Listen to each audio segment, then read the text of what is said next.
Good morning. How's everyone today? Woo woo. Okay.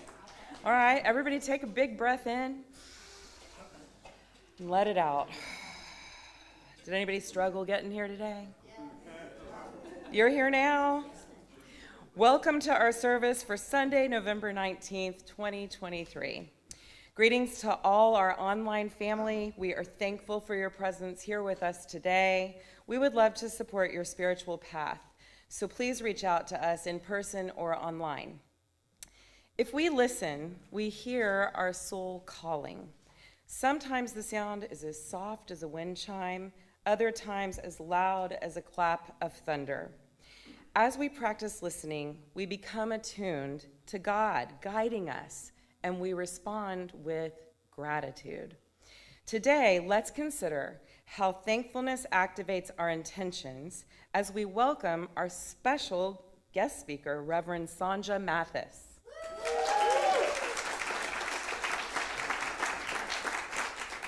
We dressed to match today, so we felt pretty good about that. Reverend Sonja graduated from the University of Georgia in Athens with a BBA. Sonja was Baptist before being introduced to New Thought teachings and received a Master of Divinity degree from Unity Worldwide Spiritual Institute in June of 2022, followed by a Master's of Consciousness Studies degree from Holmes Institute the following year. She served as president of the Unity Ministerial Student Association and continues as their students' minister liaison.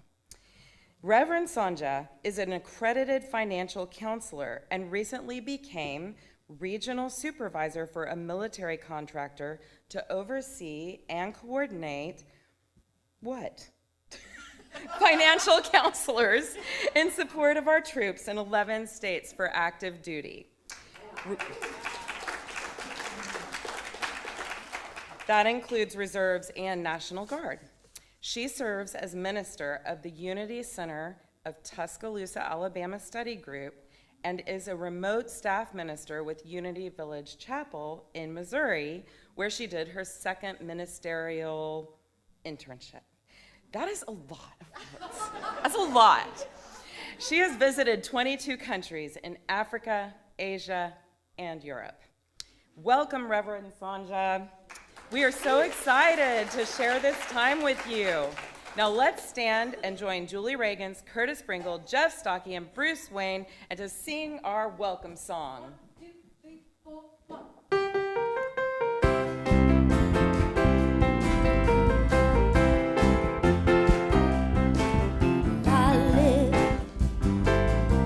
Spirit of love.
us free, because love sets us free, sets us free, because love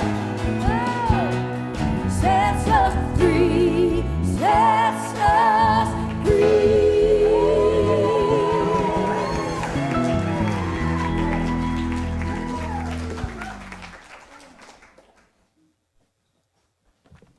Always amazed and always grateful. Please join me as we affirm our statement of faith together.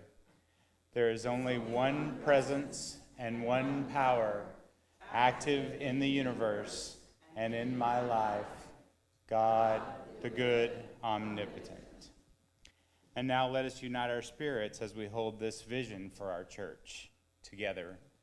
We are an open-hearted spiritual community, powerfully transforming our world by honoring the sacred in all.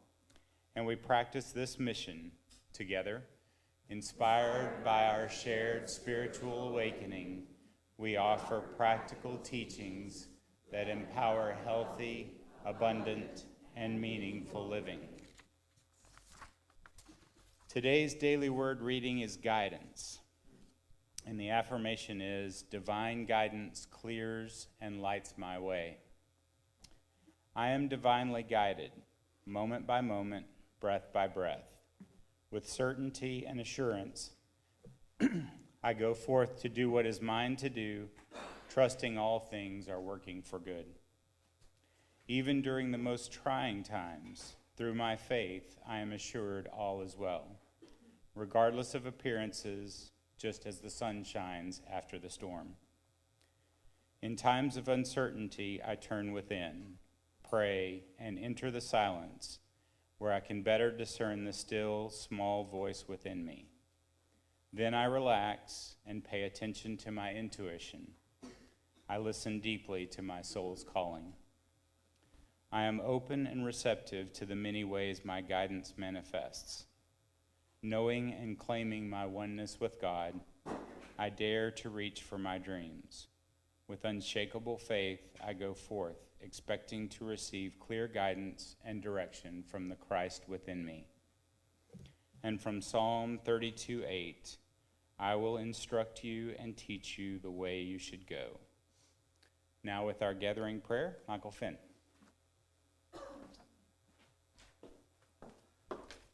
Morning. Y'all look good today. Thank you. It's good to see you, beautiful people. Let's get this divine, here we go. This divine resonance up in us. Gonna make this thing work today? It's gonna be tough. There we go. Sometimes it's all about the position where you put your center. All right.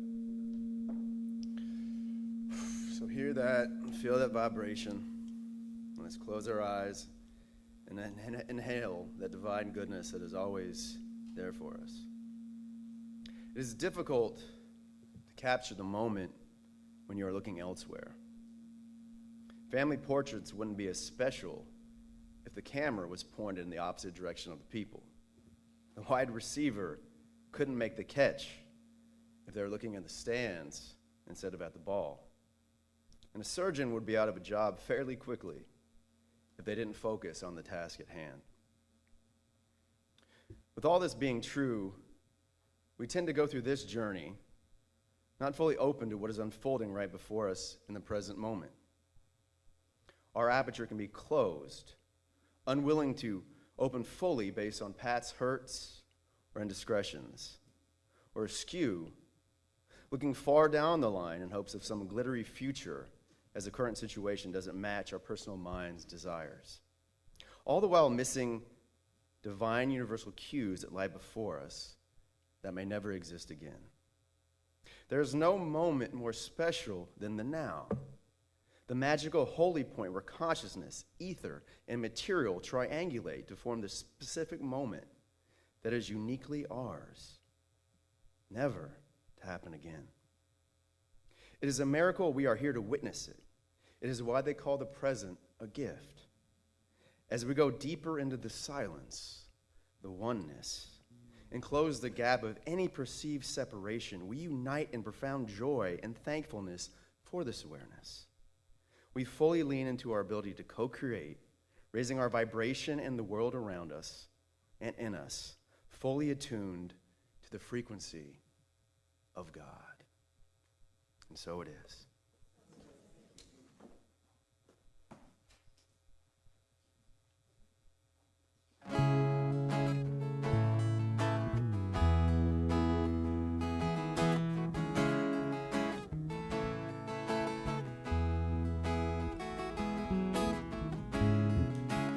You always have the power to change your life. Even in your darkest hour, you're still burning bright. The smallest choice can change it all. Find your voice, keep standing tall. You always have the power. Take that chance, you could fly. Trust yourself, even if you fall. Stand back up, don't stop now. You will shine, you can have it all. Take that chance.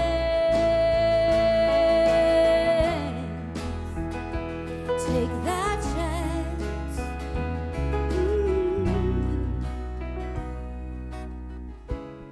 When it feels like your world is spinning out of control, it's always a new beginning. Look into your soul.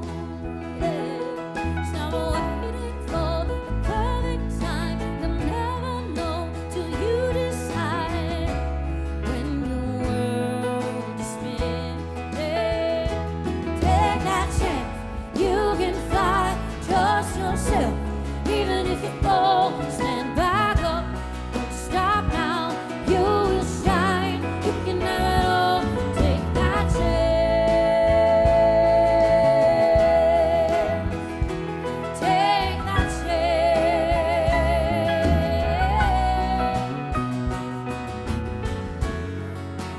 Don't stop looking for the signs.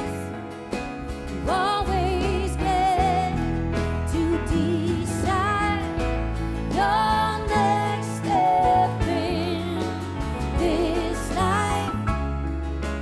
You can reach for the sky. So take that chance. You can fly. Trust yourself, even if you fall. You stand back up. You don't stop now. You will shine. You can have it all. Take that chance. You can fly. Trust yourself, even if you fall. Stand back up. Don't stop now. You will shine. You can have it all. Take that chance. Take that chance. Take that chance.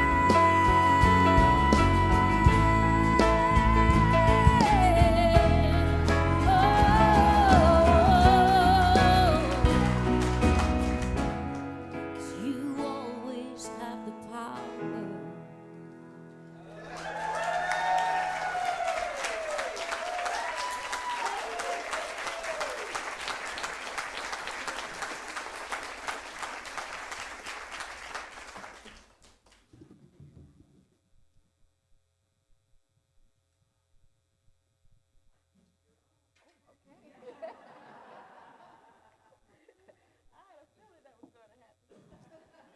Is my mic on? Hello? 1, 2, 3.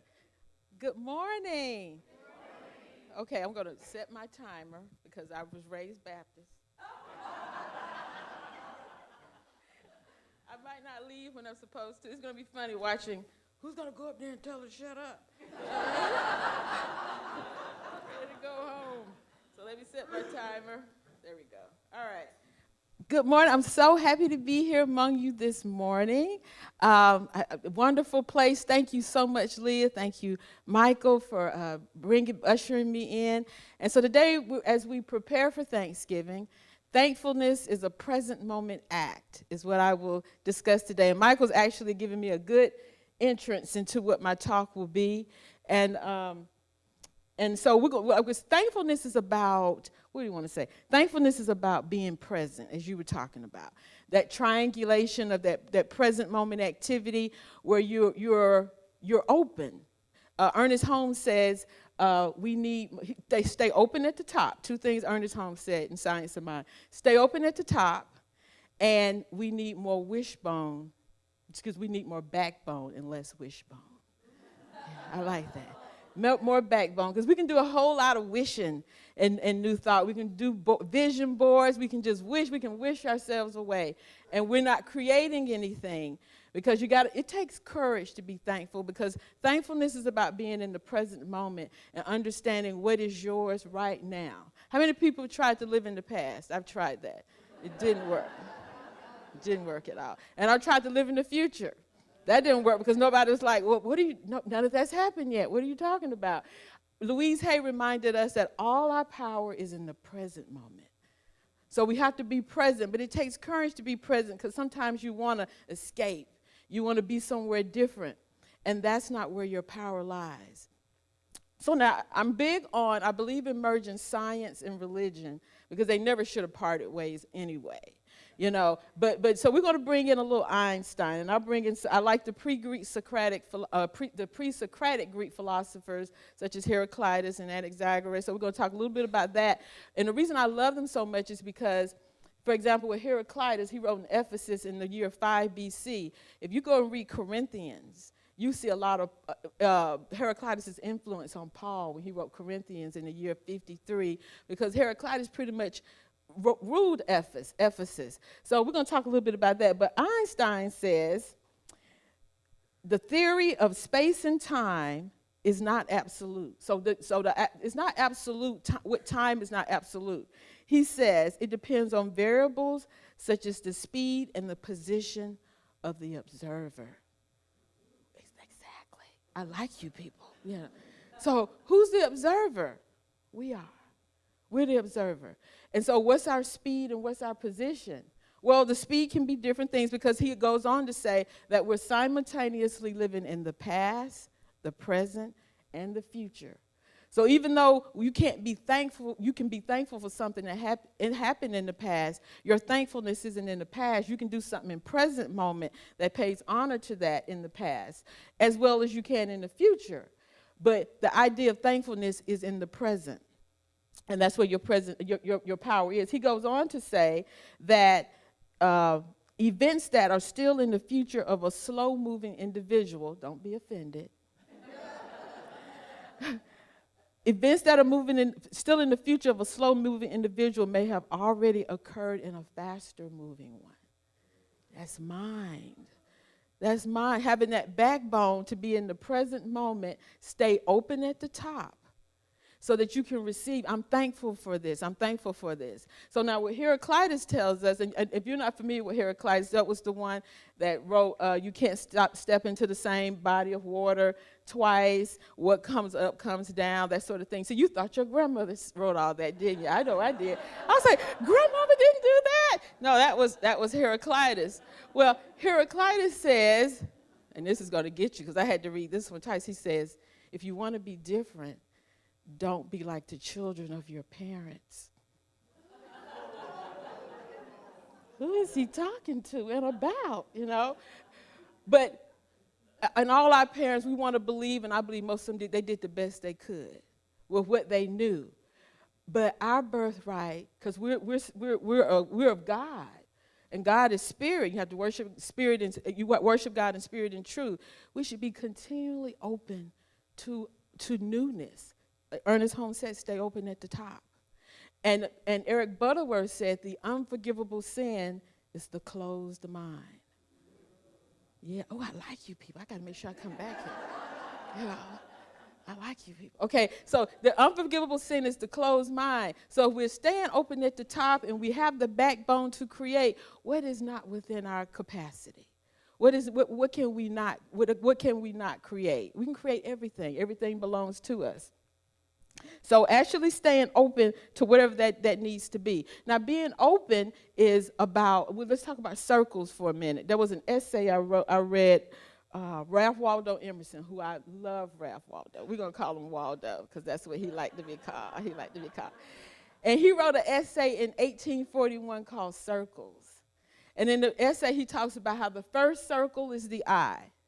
And the second circle is what is on the horizon of the eye.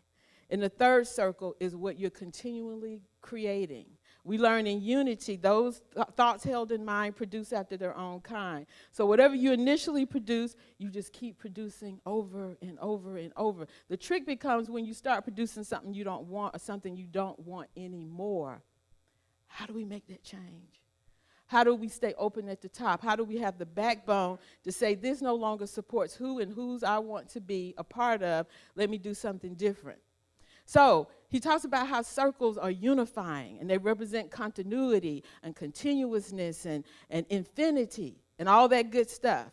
And so what we want to do is we want to take the idea of understanding that circle does not limit us. Matter of fact, it can expand us. All right? So you think about the idea of undivided, because a circle is undivided. But what does undivided mean? Undivided can mean there are no missing parts. Or undivided, a circle could mean that is whole. And there's a difference between not having missing parts, because basically what a missing part means, I took my abandonment issues, and I had my triggered issues, my unhealed issues, and I just stuck them together and said, done, I'm good, you know, and then we walk around, just walking around like this, and then you go, well, I'm good, and then, yeah, but you're bleeding all over us, would you stop? Would you stop that? But the idea of wholeness means no matter what happens, I'm still whole. That's a thankful position to be in. I don't care if I get hit with a divorce, somebody serves me with divorce proceedings or a court summons or a foreclosure, whatever it is, a demotion, we're going to have a layoff, I'm still whole. And so then no matter what happens, that wholeness propels me to the infinity that the circle represents. Now you're still human, because that's something else we do in unity. We forget we're human. And so things are going to happen to you that are going to make you want to use that infinite pronoun and verb, and it's not thank you. It's not thank you. And that doesn't make you less whole. That makes you human, but that means now I have a process. I have something I need to step into. I have something I need to move into. And so how do I move beyond what I was told as a child or whatever and move into something new? How do I have the courage to say, okay, I was married 30 years, and now this person's told me I don't want to be married anymore? Because that doesn't make you less, and that didn't make your life less. But how do you take these teachings and these tools that we have and rebuild? As Rudyard Kipling said, rebuild your life with worn-out tools. You take new tools because you create them in mind, and you become, as Einstein said, you stay in the present moment as the positioner of the observer and in the position, and you propel yourself into new ideas. Another thing, I read a book by Deepak Chopra, and he says, make a vow to stop doing things that never worked. How do we do that? Don't we do that? We just keep doing things that never worked. My sister, I just left Atlanta. I go home this time every year, and I put up all my mother's Christmas decorations. And I put up all these lights. It takes me 3 or 4 days to do it. And I'm going to tell her one day, we got to stop all this. But I put up all these lights because they're beautiful. And my sister comes to me, and she says, why do you do that every year? I said, because it's beautiful. She says, but all it does, the lights just blow all the fuses. And then we can't back out straight, so we pop all the lights backing out, and the bros fuses, and you come home mad every year. Why do you keep breaking my lights? She said, why do you keep doing this? I said, because it's pretty. She said, it's not pretty when this side doesn't work and that she said, it's not pretty then. And so this year, I did less. And it was pretty. Thank you. I like you people. I did less, and it was pretty. And now when the lawn man comes, he's not going to tear my lights up. And my mom's not going to back over a whole line of them, And they're not going to blow all the fuses. And my sister, I'm not going back out there fixing those lights again, And so doing something better, doing something different that actually serves everybody, including me. Because what happens when we keep doing things that we don't want to do? We get mad. And then we become a martyr. You know what I do? I do everything here. These people, they have no appreciation for me. And when you try to say, well, maybe you should go have a conversation with them. No, they don't understand me. I'm on a different level. I just need to. I'll just suffer. But I think the Bible talks about suffering. So getting back to the idea of circles and the continuity they represent.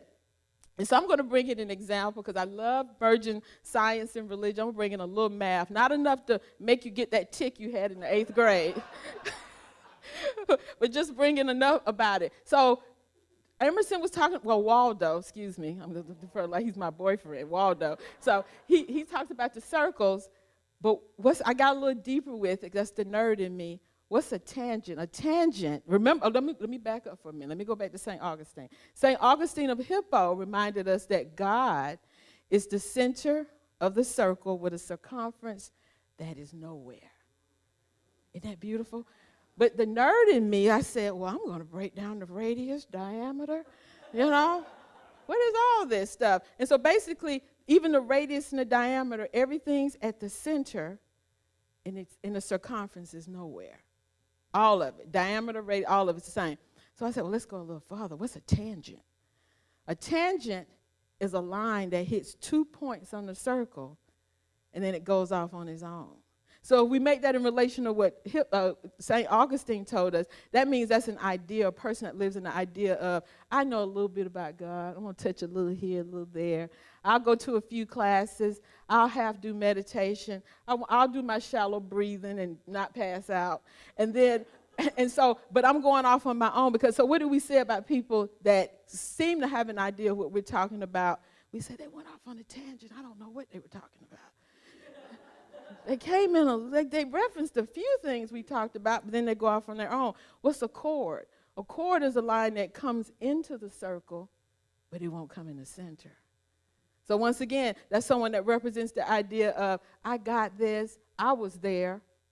Didn't y'all see me? I was there. But you didn't embody the ideas. You didn't come into the fullness of what it was, that thankful spirit of, I have the courage to stand in this. And then it goes off on its own. And then the arc sits in the circumference, but it won't fulfill all the circumference. It just sits on the end. So I do it too. Sometimes I got that. I heard all that before. I'm not buying that book. They keep repeating themselves. Well, they keep repeating yourself. I mean, Jesus did a lot of repetitive teachings. Because what do we learn? Those of you who, education or whatever, learning comes through repetition. Exactly. It's not just for the children, people. We need it too. And so, because it is, when you're trying to reform, I got to check my time because I got to be good for the Reformed Baptists here. When you're trying to reform yourself, there's nothing wrong with repetition. There's nothing wrong with repetition. Now, when you feel like you've moved to the next level, then show it. Show it to have the courage, to have the backbone, to be that conduit for understanding for other people. Be aware, be willing, that's what I want. Be willing to move more quickly. Space and time is not absolute. You can move more quickly than what you were told. You can heal more quickly than what you were told. These are principles that are up to us based on our ability or our willingness to embody them and live by them. So, now that we're here for Thanksgiving, what happens for Thanksgiving is some of us have to go home and deal with people we don't like anymore. I'm just teasing. Well, you do your deep breathing. I'm just like, when they serve that pie, I'm out of here. All right, so. Because oftentimes they don't represent who we are anymore, but they're still a part of us. They're still a part of us, And so I'm going to give you a tool. I used to be a part of a ACIM group, A Course in Miracles. And there was a lady there, I won't say her name, but she was a good friend of mine. COVID ended our group. But anyway, she's a white woman, and she would go home for Thanksgiving, and she would say, I had grown so much, I got tired of the homophobic slurs and the racial slurs and the gender slurs. And she said, because they think you're with it because you grew up in it. They don't know, they know you're kind of different. And they talk about you, whether or not you know it. Whether or not you know it. But she said one holiday she got so upset, she said, "Stop it, you're better than that." And she said, the eyes just got big. Everybody looked around. They stopped mid-sentence and mid-reaching for whatever food item. And she said their eyes just got big. They kept looking at her. And I'm telling you, that's an excellent way and a thankful way to move someone into a new idea, because no one's going to say, "No, I'm not better than that. I'm worse." They're not, even if it's true. And if they do, run, because that's just scary.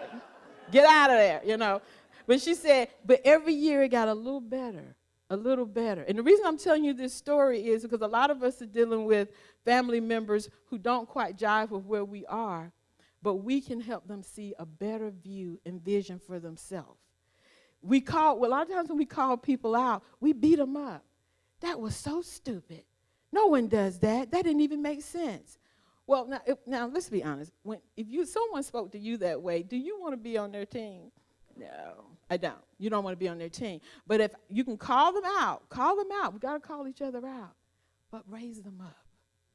This is a way to raise people up and show them that a bigger way to be. We're going to go back to the circles with Emerson. Allow them to want to step into the circle that you created, not want to be a tangent that runs off on his own, or a cord that doesn't come in the middle of the arc, that sits over here on his own by itself looking at people like, "What you want from me?" You don't want that. You don't want that. So when Waldo was talking about drawing circles, I'm going to encourage you, draw circles. Draw circles around your children, around your family, around that neighbor that won't get rid of that car that has the oil leaking, Just keep drawing circles. And you can even do this. When you're standing around loved ones, just keep doing this. Just keep drawing circles. Just keep drawing. And then when someone comes to you and says, "What are you doing?" Say, "I'm saving the world. You're next. Just wait over there. I'll get to you. I'm over here now, But these are things that we can do. We're raising the vibration, elevating everything. No one need ever know. We're so big on giving speeches that people don't want. But the best way, the best antidote for change, showing. I know this ain't Missouri. This ain't the show me state. But show who you are. And a lot of you don't realize people are watching you. Oh, my God, I'm about to mess up the Baptist, y'all. The people are watching you. Some of your children who you think are ignoring you, they're not. They're looking at you at the side of that. They're watching how you're handling adversity. They're watching how you move through things. My dad used to tease us. He used to tell the craziest jokes. And he would say, "Don't go to school and tell those jokes." And my sisters and I would say, "No one's telling those jokes. We were telling those jokes. We were going to school telling all those jokes." And they're doing the same with you. They're watching you, and they're modeling how you're managing when you got a diagnosis from the doctor, when the job said they were going to lay you off. They're modeling you. You may never know, and it may not be the kids. It may be the neighbors. It may be somebody's watching you. And that's why it's so important that we take these principles and these tools and we get the backbone to make them fulfill the wishes and desires of not only our world, but all those around us. We are light bearers. And it's our job to stand in the light and be the light, not just for ourselves, but for everyone. So I'm going to close out with this before my phone starts ticking and clinging. I want to take something else off what Michael was saying when he came up. There's a idea that everyone you meet is a reflection of who you are. Everyone you meet is a reflection of who you are. And so I just want to say that as I look out amongst you, I look good. Thank you.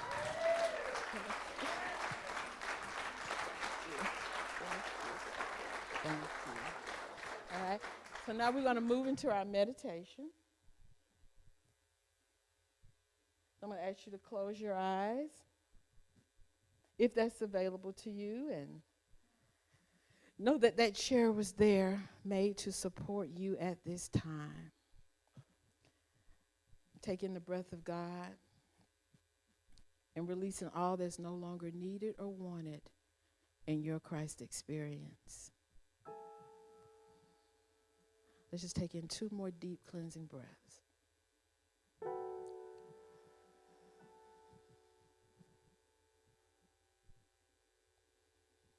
We're in the season of thankfulness, but we're always in the season of thankfulness because we understand that we're emissaries, products, beneficiaries, recipients of this idea when we hold it high, not only for ourselves, but for those lives that our life touches.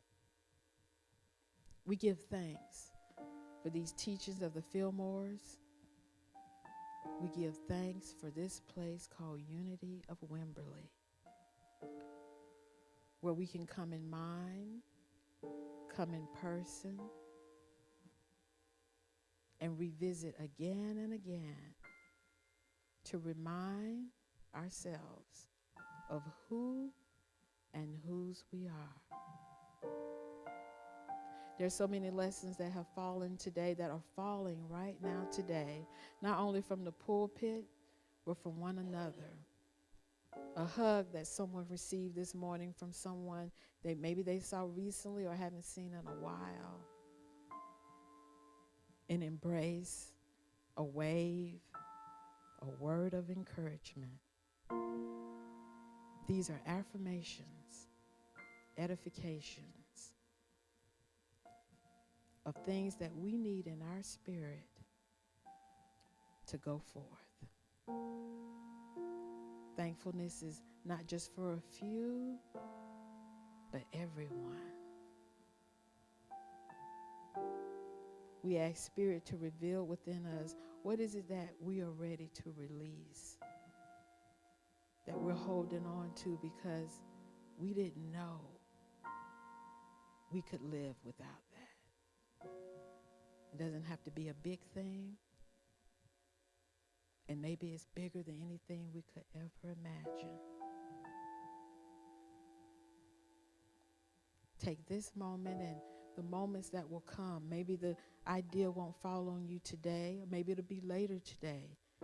It may be next week, next month, or next year. But know that you are doing the work. And so this is moving through you to be an example, just as Jesus is still an example. Jesus said, greater things shall you do. Have the courage to be a part of that greater. Have the wisdom to move into that greater in a way that opens doors, opens minds, opens hearts. Any resistance you meet, don't give it energy, but give it light. Give it light. Give it light, because you are light, we are light. You are peace, we are peace. And no matter what may come before you, as Jesus said, greater things shall you do, you will move through this. No one may ever know your name. You may never have an article written about you. And that does not diminish any of the work that you do that pays this forward, moves this forward, creates the beauty that is ours. So we'll begin to close out this time knowing that there is no end to this. This is the beginning of so many moments that will filter into other many moments. We continue, we love, and we appreciate. In the name and the nature of all that is good, perfect, holy, and well, we say amen, and so it is.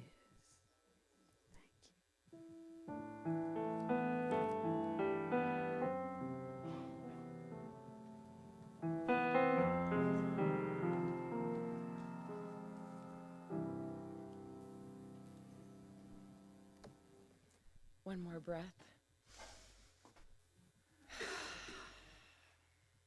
That was beautiful. Thank you. Wow. All right.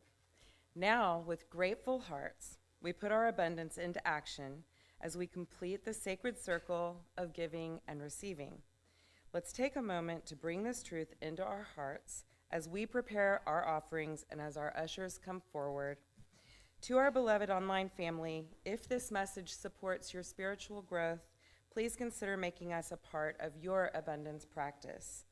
For all of our giving options, please scan the QR code on the screen.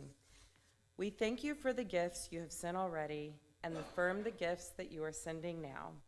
And now, let us offer this affirmation of abundance together. Divine love, as me, blesses and multiplies all that I am, all that I have, all that I give, and all that I receive.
With full hearts, let us bless these gifts together.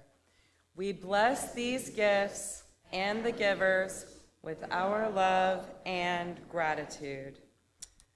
And I'm feeling so much gratitude. I get to stand up here and look at all of you. We've only been here a couple of years. Phil and I came, and I'm so grateful for each and every one of you. What a special place to just find a spiritual home. How amazing how many of you I've known at least a little bit or a lot, and I just wanted to express that. Love you, Laura. I love you too. Oh, let us affirm from this holy instant the clear path and perfect manifestation of our new minister. God's infinite love and wisdom now guide us to the right and perfect spiritual leader for our community. We let the activity of the one mind reveal this divine appointment as we unite in our gratitude for our new minister. Amen. Join us next Sunday, November 26th, for a very special Thanksgiving service as we welcome back Unity of Wimberley's very first spiritual leader, Mindy Odlin. Yay! Mindy and her family will be visiting Texas for the holidays from their home in New York. Our Unity Ham Drive commits to supplying 44 Wimberley ISD families in need with a holiday ham. Here is an update. Drum roll, please. I can't do it. That was awesome. We have donated 27 hams so far, with a goal of 44. We have just 17 more to go. 28! Even better. That means 16 to go. I can do math. Each ham is $30, and you can scan the QR code on the screen or on the poster located in the fireside room, or just hand your donations to either Betty Potts or Allison Hannah. Raise your hands if you're in here. Yes, and yes, yes. Okay, Flower Bed Cleanup Day on Saturday, December 2nd from 9 a.m. to whenever. We're cleaning up the flower beds in preparation for the holiday season, and we would love your help. Please reach out to Aida if you're available, or just come whenever your schedule allows and go to town on those weeds.